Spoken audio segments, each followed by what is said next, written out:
My name is Ola Sage with eManagement, and I am pleased to present our next set of speakers. And they're going to be two during this next 40 minutes. And I'll start with Ann Peyer, who is the Director of Vocational Services at Cornerstone Montgomery, which is a community-based mental health nonprofit organization in the county. Some of you may be more familiar with them because under their old name, which was St. Luke's House and Threshold Services. And I understand they are in pretty much every zip code in Montgomery County. So they're at over 74 locations in the county. And just a little bit about her background: manages a team of employment specialists, rehabilitation coordinators, and supervisors who are dedicated to helping youth and adults with mental health disorders to live, work, and integrate successfully into the community. Ann started out as a supported employment specialist, working directly with job seekers and supervising an employment team before becoming the Director of Vocational Service. Nicholas Mozer is a workforce development specialist also with Cornerstone Montgomery. And Nicholas partners with local businesses in the community to match them up with Cornerstone Montgomery's skilled job seekers and ensures that all 188 employers are seen as customers and not donors. Prior to this position, Nicholas worked directly with job seekers to help them realize their career dreams. So welcome, and we look forward to your presentation.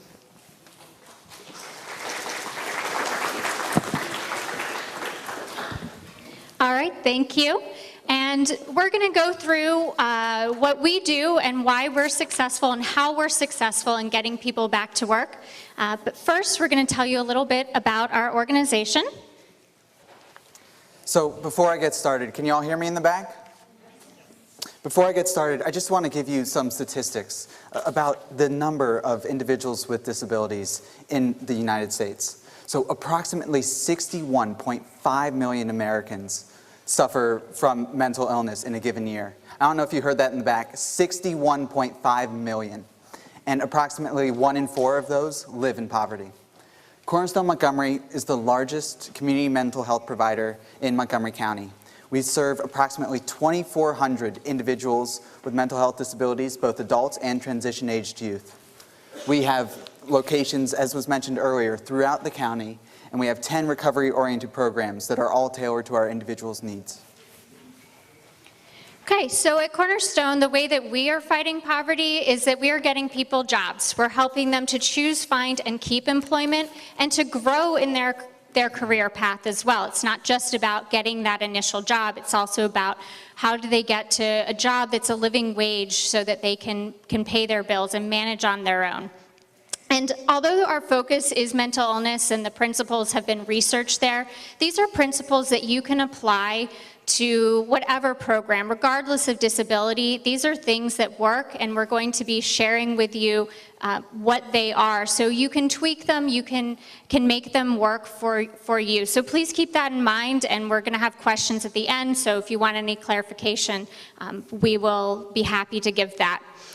But as far as mental illness and the mental illness population, 28% of them are living in poverty. And that is over double the general population. So this is a huge impact on the work that we do. So it's really important to us, and every day we're working with people that are living in poverty. Not only are the statistics horrifying when it comes to the percentage of individuals with mental illness living in poverty, but poverty and mental illness, they're linked in this vicious spiral. Poverty, studies have shown, has exacerbated the symptoms of mental illness and can even cause mental illness. The studies have also demonstrated that just the awful living situations associated with being in poverty, that places huge stressors on individuals. If you're thinking about where you're getting your next meal, how's that going to play a part in your mental health? None of these facts are shocking, I'm aware, but we as a community need to break this cycle. If we don't help people to get out of poverty, then we are perpetuating this vicious system, and ultimately it's going to cost us more. So working opens doors. It has the immediate benefit of you get some cash, you're getting a paycheck.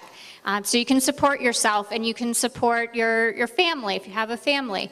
But it does so much more than just the cash in your pocket. And we get to see the benefits of that every day. Working is something that gives people back self-confidence and a feeling of self-worth. It's so important. And around here, you know, when you go out and you're meeting new people, one of the first questions that you're often asked is, what do you do?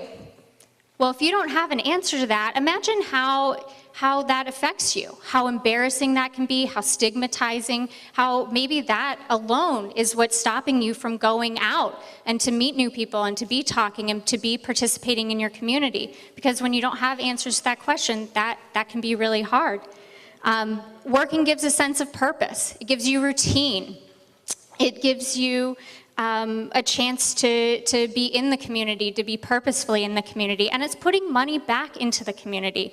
So not only are we helping people to get out of poverty, but we're improving our economy because people who are working, they're buying lunch on their lunch break. Maybe they buy coffee on the way, because who doesn't like their cup of coffee in the morning on the way to work? They're shopping after work in their grocery store, so it's putting money back. And the disability population is actually the third largest segment of the US market. So we want to be tapping into that because that's going to help improve our community and again, be putting more resources back. For our youth, we find that getting a job has an impact on their school. And sometimes they then are more interested in going to classes. They feel like, hey, well, I can do this job and I'm doing well here, so maybe school isn't so bad. So we actually see that school attendance improves, that grades can improve. And in our career transition program where we work with seniors in high school, I'm happy to say that over 80% of them graduate, and over 80% of them have their first paid work experience before they leave. And that's really key because having your first paid work experience before you even leave high school is shown to have benefits then later in life, better outcomes. So that's really important to us. And I wanted to give you a firsthand example of someone and how getting a job really impacted him. He was the oldest of 3 siblings, and the day that he got a job, he said, well, I can take my brother to lunch now, and I can pay. And that was huge to him. His younger brother had been taking him out for years to go get lunch. And it wasn't anything fancy. I think it was a fast food restaurant. But the fact that he could pay, that made him feel so proud. And that's what we get to do by getting people back to work. The same client, he was able to buy Christmas presents for his siblings and not have to ask someone to borrow money and have to find something that was within that means. He was able to take his hard-earned money and go and spend that getting presents for someone. And that was the first time in his whole life, and he was in his 20s at that point, maybe even 30, and that was the first time he got to do that. And that's huge, and that's the opportunity that we're talking about, giving back to people. So next what we want to do is discuss some common myths when associated with individuals with disabilities and their relationship to work. The first myth is that people with disabilities are very happy living off the benefits of Social Security that they're receiving.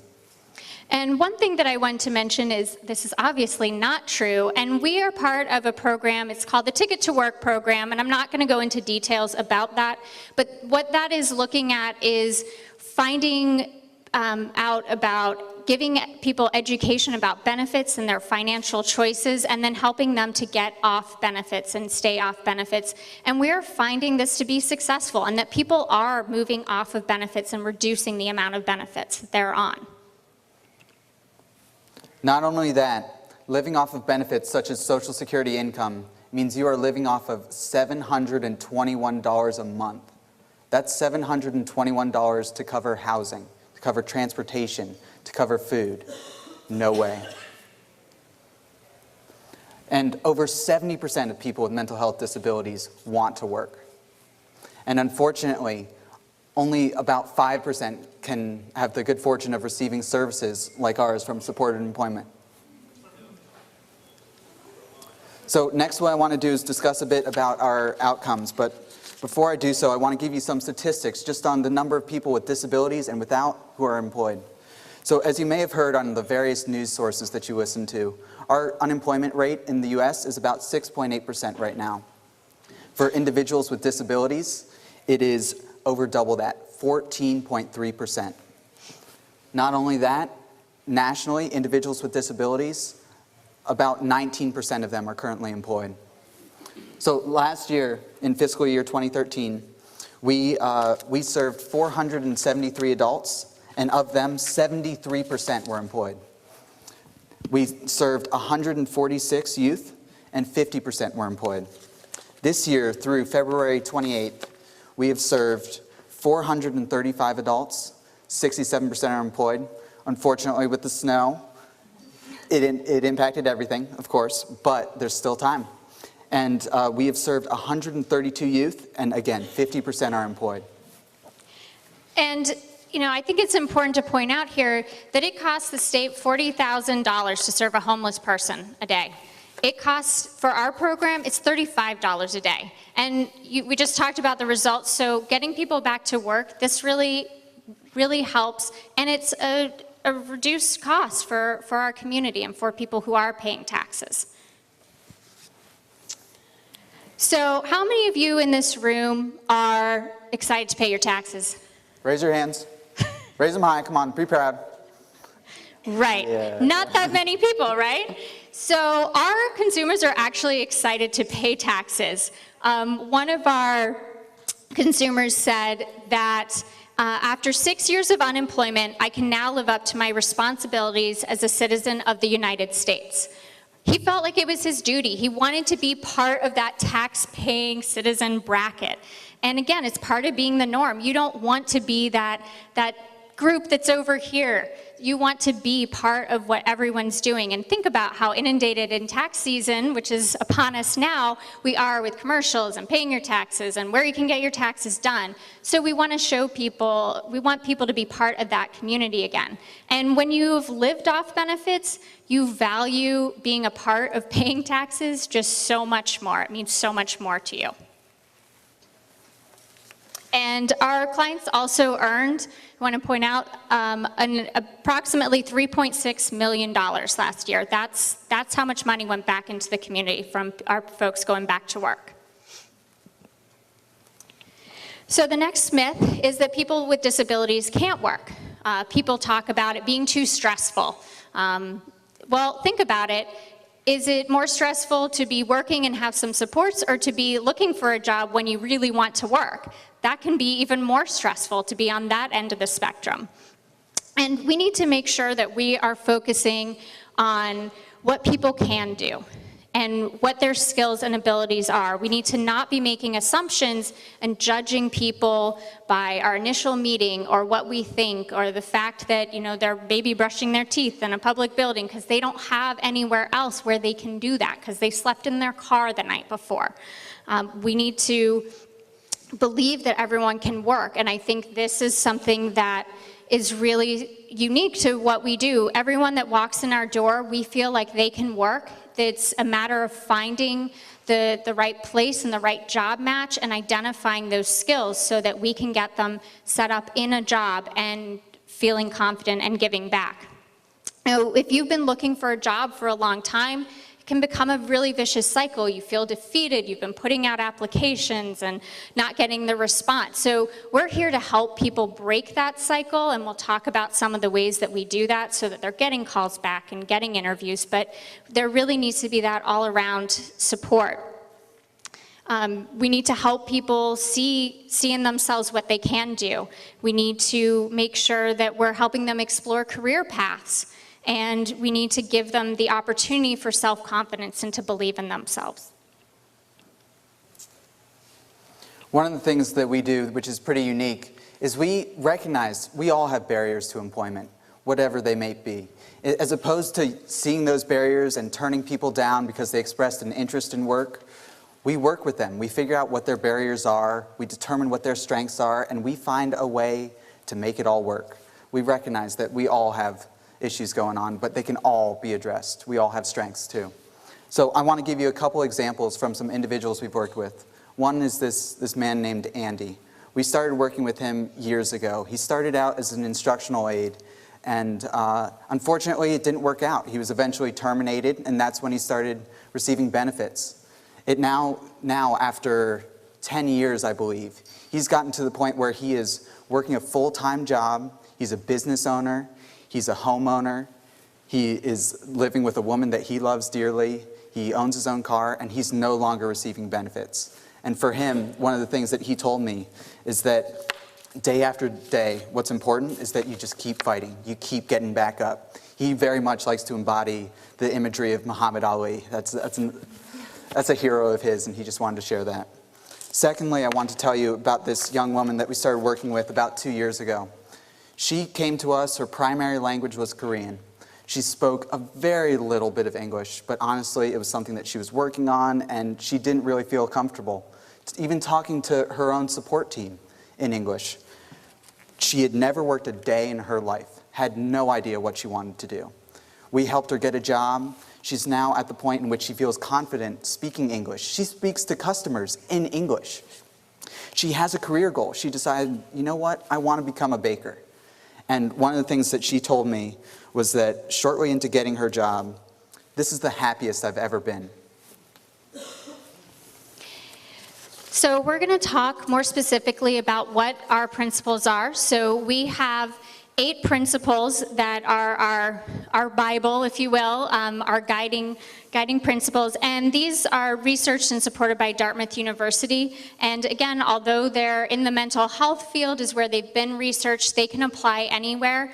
And even with the supported employment principles, it's important to note that Dartmouth actually has people not only nationally, but also internationally. So these are things that work not just in our area, they're found to work in more rural areas. In the Netherlands was the latest international group that just signed up. So these are things that are being applied all over the world. So the first principle is that eligibility is based on consumer choice. So this goes back to when I was talking and referring to that we believe that everyone can work. Everyone should have the opportunity to work. And so we don't exclude people. We don't say, nope, you're homeless, you're in a shelter, we don't know if you're going to show up. No. If you qualify for our services, then and you raise your hand saying you want to work, then we will work with you to find a job, and we think there's a fit out there for everyone. So it's not based on your past experience. Nick just talked about a woman who'd never worked a day in her life, and we have people that have worked and been fired from every single job they've had. Their resume, if they list all their jobs, would be 3, 4, 5+ pages long, but it doesn't matter. If you want to work, then we're here for you. The next principle that guides our program is that supported employment is integrated with treatment. Basically what this means, we want to ensure that every single member of each individual's team is on the same page. If one person's saying one thing and one person's saying the other, that's ultimately not going to lead to success. So what I want you all to think about is that we all have a team, be it family, friends, community groups, that keep us from feeling alone. And ultimately what we want to do is we want to ensure that the people we support no longer feel alone. And if you were here this morning and you were listening to Ike Leggett talk, he referred to how the reason that he was successful is he had people supporting him all along the way. And that's what this is speaking to. People need support. We need to help them. And we need to help them get that leg up. Whatever part we can do to support them, we want to be doing that. The third principle is that competitive employment is our goal. So this means that we want to find jobs that anyone in this room, if they were qualified, could go and apply for. They're not jobs that are set aside specifically for someone with a disability. They're jobs that are for anyone. That means they pay at least minimum wage. We want to get people higher than minimum wage, but they have to pay at least minimum wage, and people in those jobs are entitled to all the benefits that anyone else in that position would be eligible for. The next principle is that we provide benefits counseling. Benefits counseling pretty much refers to educating people about resources. Do you remember that $721 figure that I gave you earlier in the presentation? It's about helping people realize, okay, this is what you have. It's about educating them on the various work incentives to make the prospect of work exciting and something that they're looking forward to. It's about helping them figure out figure out what other programs are out there so that they don't have to choose between eating or paying for medications, between paying rent or paying a car loan. The next principle is that we start job search soon after someone raises their hand and says, I want to work. In our program, we have a requirement that we are doing some networking, getting them out, making some employer contact within the first 30 days of them coming to our program. So we don't sit around and wait. This is really important because we need to capture that window of opportunity when people are really enthusiastic, so we don't want to make them sit and wait. It also shows people that you believe in them. If you're starting job searching with them right away, rather than making them sit and wait and say, well, let's figure out what your qualifications are, that's not going to maybe feel that great. So we get started immediately. And we look at people's skills and interests, but we don't spend a lot of time in the office doing assessments. The way that we've found that really works for doing these assessments is really getting firsthand knowledge of our folks, our job seekers out in the community. So when I talk about work-based assessments, what I'm referring to is, I'm going to go through a few of them with you. The first is work site visits. And this is where we'll go to an employment, a place of employment. Could be a store, could be an office, depends on the person's interest. And we'll see what is it like there at that business. Is it quiet? Is it noisy? Is it busy? Is it slow? And what are people comfortable with? Because sometimes it's really key to identify the work environment and the environment that people are going to be comfortable in. So it helps us gain more insight into that rather than just asking them, because sometimes people don't know. We also do informational interviews, kind of the next step. These can happen in any order, by the way, and they match up to where the person is in their job search. But an informational interview is just what it sounds like. We find someone that's doing the job that our job seeker's interested in, and our job seeker goes, and often with one of our job coaches, but gets to interview that person and ask them, what is your job like? What does it look like day to day? What are you doing? What skills do you need? What qualifications do you have? And get feedback on the resume. What are the things I need to highlight? What maybe isn't so important? How do I groom my cover letter? Because that will then help them to get that call back, to get the interview, to get them in the door. So that's really key. We also do mock interviews. And our mock interviews are a partnership with our business community, where we bring business people into our offices, and they volunteer some of their time, and they do practice interviews with our folks. And interviewing is a nerve-wracking experience. Most people don't really like interviewing. Sometimes it's hard to sell yourself. So we allow people to practice this, because that's really how you get better at interviewing, is by practice. And it's a safe environment. They're not really going for a job, but they can get feedback. What did I answer really well? What do I need to work on? What's a better way to answer that question? What's a better way to talk about those gaps in my employment history? What can I say? And they get feedback on their presentation, from how did they come dressed? Were they wearing a suit? Were they looking kind of sloppy? What was their handshake like? Even, down to the little things where they can get feedback, so that when they do get that interview for the real job, that they're that much more set up to get that job, so they walk away employed. So this is really, really an important piece of what we do. And finally, I'm going to talk about our work trials. And what our work trials are is where Cornerstone Montgomery actually pays our job seeker to go and work in a business. So we partner with employers to see what jobs they could do. And Cornerstone pays them minimum wage for doing the work, but it's a first-hand experience of what is that work really like?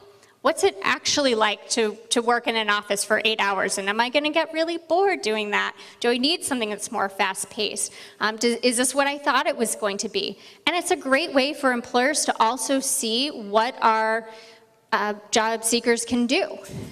We've had people that go and do a work trial, and the employer's like, actually, they did so well, I want to hire them. So can we end the work trial, because I want that person on my staff. And this is also great because it can provide a working interview for some folks who despite practice, still get a little nervous with interviewing. So it's a better way that we can really show people that they are good at the job. And who is in any position of hiring wouldn't like to see how the person actually does the job before you get to hire them. I mean, it's a great thing. So our employers love that perk that we offer. And the bottom line is that you don't find employment by sitting in the offices. You really have to get out there.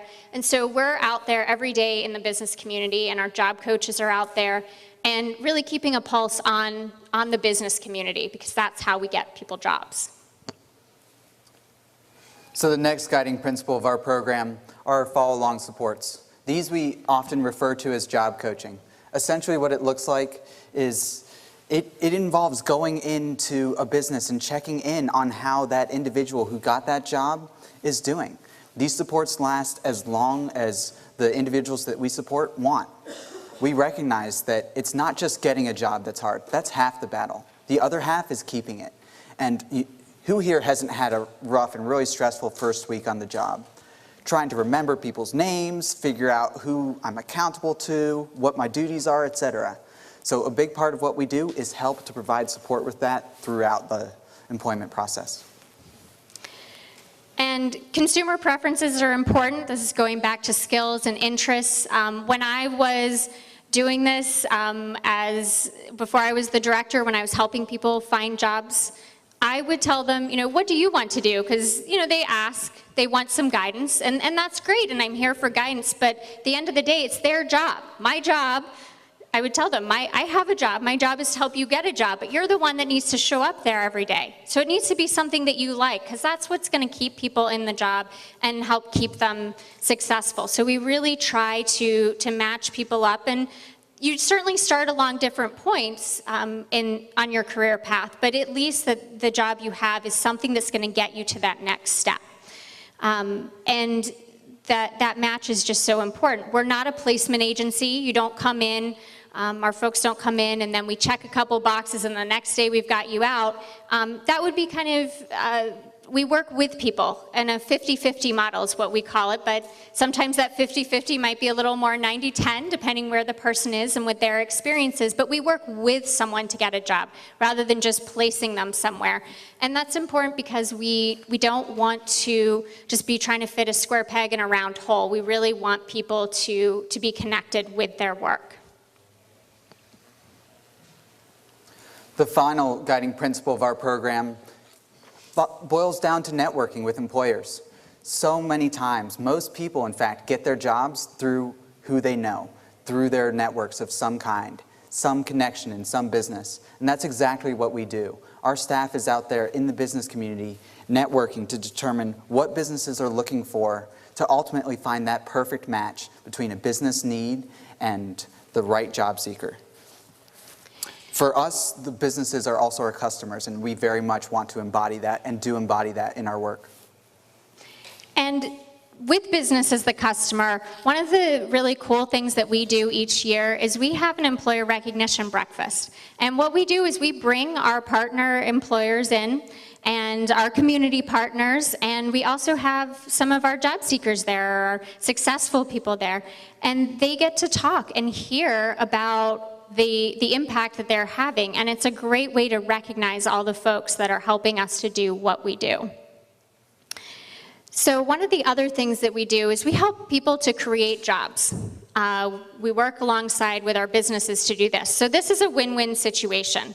And we call them customized positions, and this is where we'll learn about the business and we'll find out, is there an area that we could help them to be more productive, that we could help them to be more efficient and improve their business?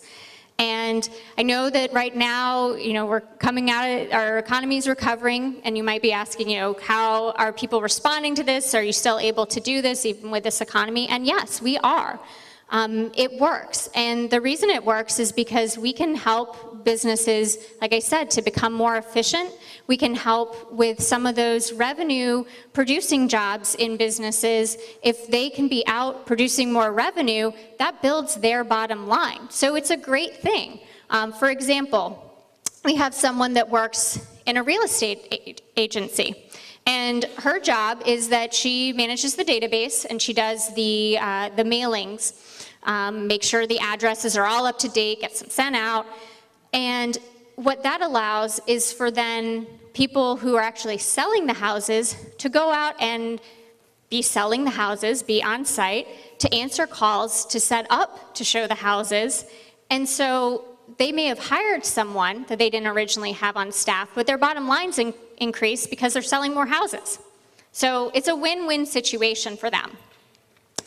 And you know, again, we want to remember that the disability population is such a huge sector of the market. Showing the diversity in your own business is really going to help improve your business as well, because people are going to shop there or use your services if they feel like they're represented. And people with disabilities, they have families, you know, our job seekers, regardless of disability, you know, there might be someone else. So you're creating some loyalty, you're creating a bigger brand for yourself with that as well. So as you can see here, we have a list of some of the services that we provide our job seekers and the individuals who are employed. And as I'm going through this list, I want to remind you that you can pull and use any of these resources and services that we provide in our own work so that all of us can work towards ending poverty, because that's ultimately why we're here today, right? So the first one that I want to talk a bit more about, job coaching. Obviously, I kind of love it. The reason I wanted to tell you a bit more about it, the success of job coaching, ultimately it comes from being flexible.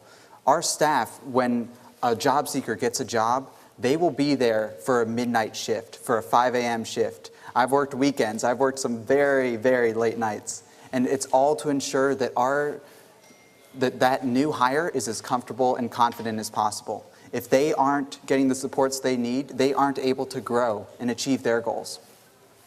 The next one I want to tell you a bit more about is the Business Mentor Program.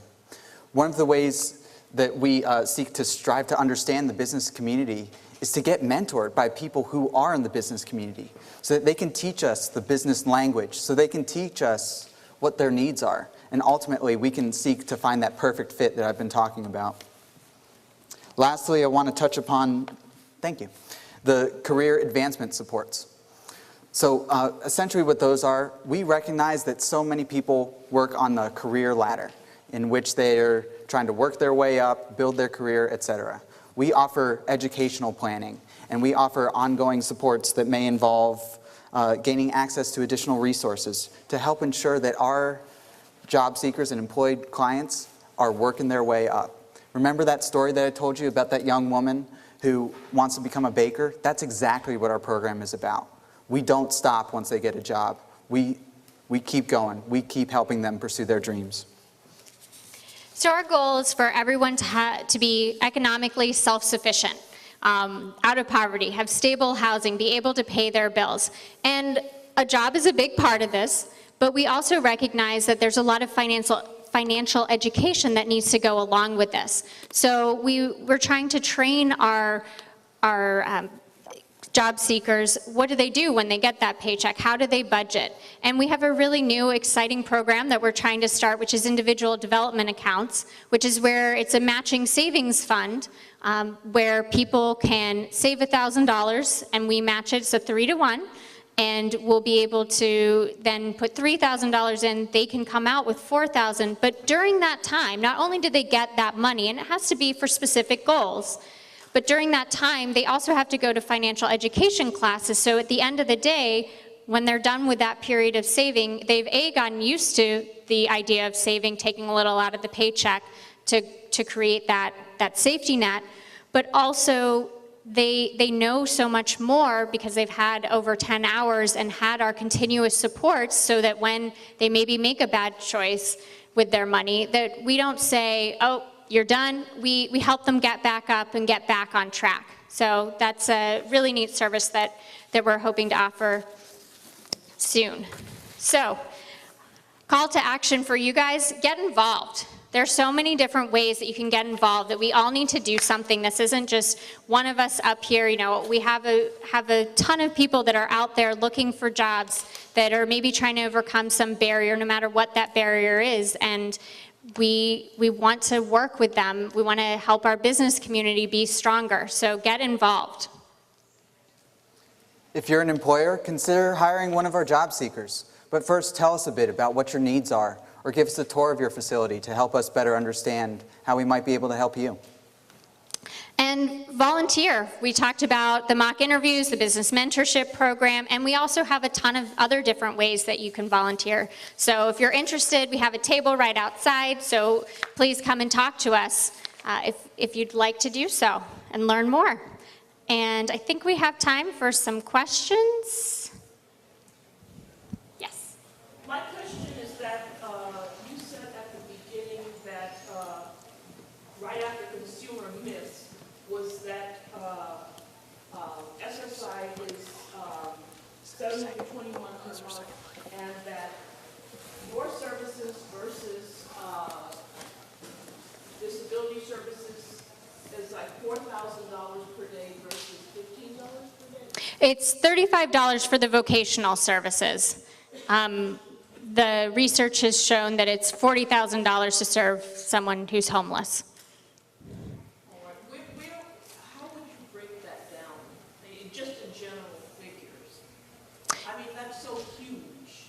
To help people in communities grasp that, how could you break it down, just in general? Are you asking for us to break down what the services are? I mean, the services are what we talked about, like the job coaching and the going out, making connections with employers, and being able to network, because networking is the #1 way to get a job. So we teach people, our goal is to work ourselves out of a job, so we always try to teach people along the way how they can do it. So it's... How are you able to do that and make it sustainable? We are Medicaid funded, primarily. So that is how our bills get paid, but also grants, private funders. I mean, it's, we're a nonprofit, but we are able to make it work and have shown. I mean, it's a very tight budget, especially with getting people back to work. There's not a whole lot extra in our budget, but it's so important, and it's something that our agency really, really values as well. And we've been lucky to have so much support. So I think, then when you look at the bigger picture of how we're saving the state money, saving the business communities, and getting people to give back. I mean, $3.6 million that was earned, that's huge. And in some way, shape, or form, that's going back into the community. So, we need to tell people that, so they want these services here in our community and value them. Yes. I have a question about what job coaching looks like when you go on site and assist the consumers with that. How hands-on do you get? Are you helping them complete tasks, or are you just helping them deal with any anxiety? How present are you in their day-to-day? In general, what we do when it comes to the job coaching component, we firmly believe that we are placing clients and helping clients find those jobs that they are capable of doing. We're there to show up, help them deal with any symptoms that may arise. We help them maybe adjust the way that they're going about their job to help them be more productive. Or perhaps it's talking with them about how to talk to a supervisor. Maybe they haven't taken time off in a year and they'd like to take time off, but they don't know how to have that conversation. Maybe it's having a conversation about how to ask for a raise, because that's also very scary as well. Does that answer your question? Yeah, it really varies. Some people, it's very minimal job coaching, and it also changes over time. Someone might get a job and we're there job coaching a lot of times. We don't ever do the job for someone, but we might help them come up with, task lists so they can check things off, and then they get comfortable, but then maybe they get new tasks, so we might be in there more. So it's a kind of a continuum based on really the individual's needs and where they're at. You are inside with them. Yep. Yeah. Absolutely. Yes. I'll actually commend your services. We work for the same agency on different sites. And our receptionist is one of your clients. She's one of your success stories. And her job counselor comes once a week, as does her mental health worker come once a week. And they all check in with me as her supervisor. supervisor, and so we are constantly working to keep her happy in the job because we love her, and she started out volunteering with us.